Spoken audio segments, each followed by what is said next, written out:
ಈ ಗವರ್ಮೆಂಟ್ ಮನುಷ್ಯರಿಗೆ ಏನಾಗುತ್ತೆ ಅಂತ. ಯತೀಶ್ ಅವರೇ, ಗವರ್ನಮೆಂಟ್ ಕಡೆಯಿಂದ, ಅಲ್ಲಿನ ಸರ್ಕಾರದ ಕಡೆಯಿಂದ ಡೂಸ್ ಅಂಡ್ ಡೋಂಟ್ಸ್ ಅಂತ ಏನಾದರೂ ನಿಮಗೆ ಎಚ್ಚರಿಕೆಗಳು ಬಂದಿದೆಯಾ ಅಲ್ಲಿ? ಡೂಸ್ ಅಂಡ್ ಡೋಂಟ್ಸ್ ಅಂತ. ಅರುಣ್ ಅವರು ನಮಸ್ಕಾರ.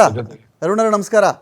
ಯತೀಶ್ ಅವರೇ, ಡೂಸ್ ಅಂಡ್ ಡೋಂಟ್ಸ್ ಬಗ್ಗೆ ನಾಗರಿಕರು ಈ ಸಂದರ್ಭದಲ್ಲಿ ಏನು ಮಾಡಬೇಕು, ಏನು ಮಾಡಬಾರದು, ಎಲ್ಲಿ ಓಡಾಡಬಹುದು, ಎಲ್ಲಿ ಓಡಾಡಬಾರದು, ಸೈರನ್ನು, ಬಂಕರ್, ಇನ್ನೊಂದು ಮತ್ತೊಂದು, ಆ ರೆಸ್ಟ್ರಿಕ್ಷನ್ಸ್ ಇದೆಯಾ, ಈಗ ಇನ್ಸ್ಟ್ರಕ್ಷನ್ಸ್ ಇದೆಯಾ ಅಂತ? ಸದ್ಯಕ್ಕೆ ಏನ್ ರೆಸ್ಟ್ರಿಕ್ಷನ್ ಇಲ್ಲ ಸರ್. ಮುಂಚೆ ಲೈಕ್ ಸ್ಟಾರ್ಟಿಂಗ್ ಆದಾಗ ನಮಗೆ ಮೆಸೇಜ್ ಬರೋದು, ಯಾವ್ದಾರ ಮಿಸೈಲ್ ಬರ್ತದೆ ಅಂದ್ರೆ ನಮಗೆ ಮೆಸೇಜ್ ಬರೋದು, missile is coming, careful, window ಹತ್ರ ಇರಬೇಡಿ, ಇದ್ರ ಹತ್ರ ಇರಬೇಡಿ, ಲೈಕ್ ಡೋರ್ ಹತ್ರ ಇರಬೇಡಿ ಅಂತ, ಔಟ್ ಸೈಡ್ ಇರಬೇಡಿ, ಎಲ್ಲ ಇದಾಗಿರಿ ಅಂತ ಮೆಸೇಜ್ ಬಂತು. ಬಟ್ ಅದಾದ್ಮೇಲೆ ಎಲ್ಲ ಕ್ಲಿಯರ್ ಆದ್ಮೇಲೆ ಇದೇನು ಮೆಸೇಜ್ ಬರ್ತಲ್ಲ ಸರ್. ಆಮೇಲೆ ಒಂದು ಮೆಸೇಜ್, ಲಾಸ್ಟ್ ಮೆಸೇಜ್ ಬಂತು, you are safe, you continue to back ಅಂತ ಹೇಳ್ಬಿಟ್ಟು ಹೇಳುತ್ತೆ. Dubai safe sir. ಯಾಕಂದ್ರೆ ದುಬೈದು ಆರ್ಮಿ ತುಂಬಾ ಸ್ಟ್ರಾಂಗ್ ಇದೆ. They can do anything for saving the Dubai. Yathish ಇದೇನಾಗುತ್ತೆ ಗೊತ್ತಾ, ನಮ್ಗೆ ಅದ್ರ ಬಗ್ಗೆ ತಕರಾರಿಲ್ಲ. ಇರಾನ್ ಕೂಡ ಇಂಥ ಕಾನ್ಫಿಡೆನ್ಸ್ ಎಲ್ಲ ಇತ್ತು, ಹಂಗಂತ ನಾನು ನಿಮ್ಗೆ ನಿಮಗೇನು ಹೆದರಿಸ್ತಾ ಇಲ್ಲ ನಾನು. ಇರಾನ್ ಕೂಡ ಅಧ್ಯಕ್ಷ ಹೇಳಿದ್ದು, ಅಮೆರಿಕ ಅಧ್ಯಕ್ಷ, ನೀನು ಎಲ್ಲಿರ್ತೀಯ ನನಗೆ ಗೊತ್ತಪ್ಪ, ನಿನ್ನ ಖಾಸಗಿ ವಿಲ್ಲಾಗಳು, ಬಂಗ್ಲೆಗಳು ನನಗೆ ಗೊತ್ತು, ನಿನ್ನನ್ನು ಉಳಿಸಲ್ಲ ಅನ್ನೋ ಮಾತು ಬಂದ ಮೇಲೇ ಈಗೇನಾಗುತ್ತೆ ಯತೀಶ್, ಡಿಫ್ರೆನ್ಸ್ ಏನಾಗಿದೆ ಗೊತ್ತಾ, ಈ ಲ್ಯಾಂಡ್ ಆರ್ಮಿ ಅಥವಾ ಮಿಲಿಟರಿ ಸೇನೆ ಬರೋದು ಬೇರೆ, ಅಟ್ಯಾಕ್ ಮಾಡೋದು ಬೇರೆ. ಎಲ್ಲೋ ನಿಂತ್ಕೊಳ್ತಾರೆ, ಕ್ಷಿಪಣಿ ಆಪರೇಟ್ ಮಾಡಿಬಿಡ್ತಾರೆ, ಯಾವುದೋ ಬಿಲ್ಡಿಂಗ್ ಹೊಡೆದಾಕ್ಬಿಡ್ತಾರೆ. ಆ ಭಯ ಅಂತ ನಾನು ಕೇಳ್ತಾ ಇರೋದು. ಏನಿಲ್ಲ ಸರ್, ಆಕ್ಚುಲಿ ಇಲ್ಲಿ ಸರ್ ಮೇನ್ USA ಬೇಸ್ ಇದೆ. ನಮ್ಮ ದುಬೈನ ನೋಡ್ಲಿಕ್ಕೆ USA ಮತ್ತು ದುಬೈ ಬೇಸ್ ಇದೆ, ನವೇ ಬೇಸ್. ಅದೇನ ಆಕ್ಚುಲಿ ಸೆಕ್ಯೂರ್ ಮಾಡ್ತಾರೆ ಮಿಡಲ್ ಈಸ್ಟ್. ಸೊ ಯಾವುದೇ ಇದ್ ಬಂದ್ರು USA ಅವರೇ ಇಲ್ಲಿ ಆಲ್ರೆಡಿ ಬೇಸ್ ಇದೆ, ಅವರೇ ಕಂಟ್ರೋಲ್ ಮಾಡ್ತೀವಿ ನಾನು A to Z. ಅದು ಈಗಿಂದ ಇರೋದಲ್ಲ, ಲೈಕ್ ಲಾಸ್ಟ್ 10 years ಇಂದ USA ಬೇಸ್ ಇದರಿಂದ ಇರಾನ್ ಅವ್ರ ಮೇಲೆ ಅಟ್ಯಾಕ್ ಮಾಡ್ತಾರದು, ಒಂದು ಕಾರಣಕ್ಕೋಸ್ಕರ. ದುಬೈನಲ್ಲಿ ಎಷ್ಟು ವರ್ಷದಿಂದ ಇದ್ದೀರಿ ಯತೀಶ್? ದುಬೈನಲ್ಲಿ ಎಷ್ಟು ವರ್ಷದಿಂದ ನೀವು ಇದ್ದೀರಿ? ನಿಮಗೆ ಮೊಟ್ಟ ಮೊದಲ ಎಕ್ಸ್ಪೀರಿಯನ್ಸ್ ಆಯಿತು ಈ ತರ ಒಂದೇನೋ ದಾಳಿ ಆಗಿದ್ದು, ಬಾಂಬ್ ದಾಳಿ ಆಗಿರೋದು ಫಸ್ಟ್ ಆಫ್ ಇಟ್ಸ್ ಕೈಂಡ್ ನಿಮಗೆ? ಆಲ್ಮೋಸ್ಟ್ 12 years ಆಯ್ತು. ದುಬೈ ಬಂದು 2012 ಅಲ್ಲಿ ಬಂದಿದ್ದೆ. ಫಸ್ಟ್ ಟೈಮ್ ಸರ್ ಇದು ಅನ್ಸುತ್ತೆ. ಆಕ್ಚುಲಿ ಸ್ಟಾರ್ಟಿಂಗ್ ಎಲ್ಲ ಇಲ್ಲೆಲ್ಲ ಜನಗಳು, ನಾನೊಂದೇ ಅಲ್ಲ, ಎಲ್ಲ ವಿಡಿಯೋ ಮಾಡ್ಕೊಳ್ಳೋದು ಎಲ್ಲ ಮಾಡ್ಕೋತಾ ಇದ್ರು ನಾರ್ಮಲ್ ಖುಷಿಯಾಗಿ. ಬಟ್ ಯಾವ ಒಂದು ಸೌಂಡ್ ಬಂತು ಆಗೆಲ್ಲ ಎಲ್ಲರಿಗೂ ಭಯ ಬಂದೇ ಬರುತ್ತಲ್ಲ. ಸೌಂಡ್ ಬಂದ್ಮೇಲೆ ಡಬ್ ಬಂದಾಗ, ಬಾಂಬ್ ಇದ್ದಾಗ ಪಕ್ಕದಲ್ಲಿ ನಾವು ಪಟಾಕಿ ಹೊಡೆದ ಬಾಂಬ್ ಸೌಂಡ್ ಬರುತ್ತಲ್ಲ, ಆತರ ಬಂದಾಗ ಸೌಂಡ್ ಬಂದಾಗ ಭಯ ಪಟ್ರು. ಬಟ್ ಈಗೆಲ್ಲ ಪ್ರೆಸೆಂಟ್ ಸಿಚುವೇಶನ್ ಓಕೆ ಸರ್, ಏನ್ ತೊಂದ್ರೆ ಇಲ್ಲ. ದುಬೈ ಸೇಫ್ ನಾವು, ನಥಿಂಗ್ ಟು ವರಿ.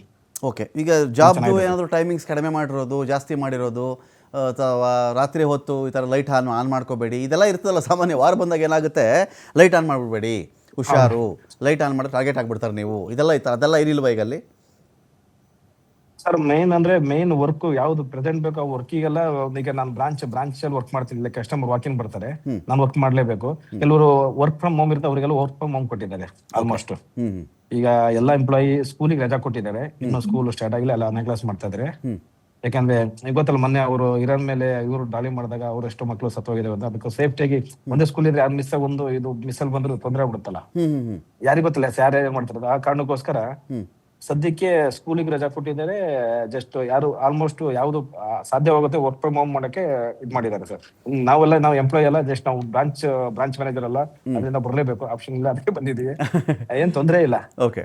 ಇನ್ನೊಂದು ಯತೀಶ್, ಏನಂದ್ರೆ ಈಗ ಅಮೆರಿಕದ ಸೇನಾ ನೆಲೆಗಳ ಮೇಲೆ ಇರಾನ್ ದಾಳಿ ಮಾಡ್ತಿರೋದು ಓಕೆ, ರಿಟಾಲಿಯೇಷನ್ ಆಗಿ ಇದೇ ಅಮೆರಿಕ ಸೇನಾ ನೆಲೆಗಳ ಕಡೆಯಿಂದ ಇರಾನ್ ಮೇಲೂ ದಾಳಿ ಆಗ್ತಾ ಇದೆಯಾ, ಅಥವಾ ಬರೀ ರಿಸೀವಿಂಗ್ ಎಂಡಲ್ಲಿ ಮಾತ್ರ ಅಮೆರಿಕ ಮಿಲಿಟರಿ ಬೇಸ್ಗಳು ಇದೆಯಾ ಅಲ್ಲಿ ಅಂತ?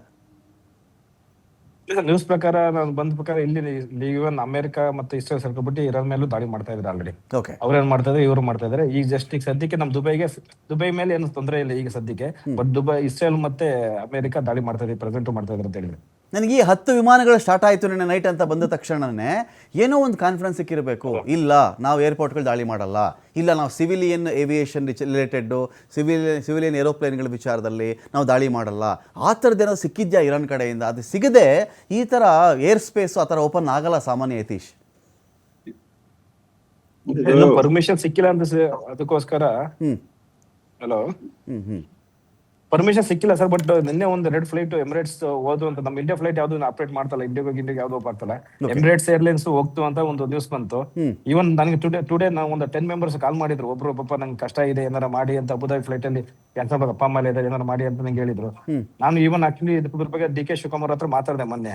ಅವರು ಸದ್ಯಕ್ಕೆ 1-2 ಡೇಸ್ ಇಲ್ಲಿಂದ ಎಂಬಸಿಂದ ಅಪ್ರೂವ್ ಕೊಡ್ಬೇಕು, ಅದು ಆಗಲ್ಲ ಅಂತ ಹೇಳಿದ್ರು. ಒಂದು ಆಪ್ಷನ್ ಕೊಟ್ರು, ಒಮಾನಿಂದ ಬನ್ನಿ ಅಂತ. ನಿನ್ನೆ ಫ್ಲೈಟ್ ಹೋಗಿದ್ದ ಮುಂಚೆ ಆಪ್ಷನ್ ಇದೆ, ಒಮಾನಿಂದ ಬರೋದ್ರೆ ಎಮರ್ಜೆನ್ಸಿ ಇದ್ರೆ ಬರ್ಬೋದು ಅಂತ DK ಶಿವಕುಮಾರ್ ನಂಗೆ ಅಡ್ವೈಸ್ ಕೊಟ್ರು. ಓಕೆ. ಆ ವಿಡಿಯೋ ಅದನ್ನು ಶೇರ್ ಮಾಡಿದೀನಿ. ಆ ವಿಡಿಯೋ ಮಾತಾಡಿರೋ DK ಶಿವಕುಮಾರ್ ಹತ್ರ ನಿಮ್ಮ ಇವರು ಶೇರ್ ಮಾಡ್ತಾರೆ.